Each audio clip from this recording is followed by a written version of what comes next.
আশ্রয়ণ প্রকল্পের মাধ্যমে সারা দেশে আরও 18,500 ভূমিহীন ও গৃহহীনদের কাছে ঘর হস্তান্তর করলেন প্রধানমন্ত্রী শেখ হাসিনা। দেশের 26টি জেলা ও 70টি উপজেলাকে সম্পূর্ণ ভূমিহীন মুক্ত ঘোষণাও দেন তিনি। জানান, ঘূর্ণিঝড় রিমালে ক্ষতিগ্রস্তদের বাড়ি তৈরি করে দেওয়া সহ পাশে থাকবে সরকার। আরও জানাচ্ছেন সৌমিত্র মজুমদার।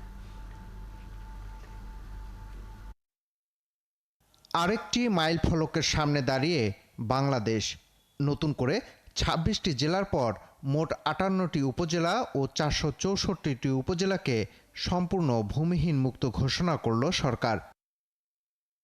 মঙ্গলবার গণভবন থেকে ভার্চুয়ালি যুক্ত হয়ে সারা দেশে 18,566টি বাড়ি হস্তান্তর করেন প্রধানমন্ত্রী শেখ হাসিনা।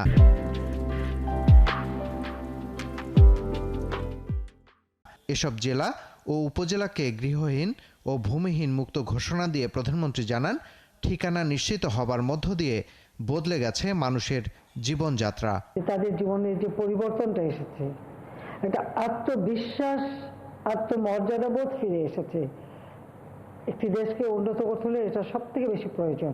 সাম্প্রতিক ঘূর্ণিঝড় রিমালে ক্ষতিগ্রস্তদের তালিকা তৈরি হচ্ছে জানিয়ে প্রধানমন্ত্রী বলেন, ক্ষতিগ্রস্তদের সব রকম সহযোগিতা করবে সরকার। যেগুলি সম্পূর্ণ ক্ষতিগ্রস্ত তাদেরকে আমরা ঘর তৈরি করে দেব। আংশিক ক্ষতিগ্রস্ত তাদের জন্য আমরা ঘর নির্মাণ উপকরণ দিয়ে সহায়তা করব। অর্থাৎ এই যে প্রাকৃতিক দুর্যোগ, এই দুর্যোগে যারা ক্ষতিগ্রস্ত তাদের পাশে আমরা আছি। 2008 সালের এই দিনে নেতাকর্মীদের আন্দোলনের মুখে তৎকালীন তত্ত্বাবধায়ক সরকার শেখ হাসিনাকে কারামুক্তি দিতে বাধ্য হয়। ঘর হস্তান্তর অনুষ্ঠানে সেই দিনের কথা স্মরণ করেন প্রধানমন্ত্রী।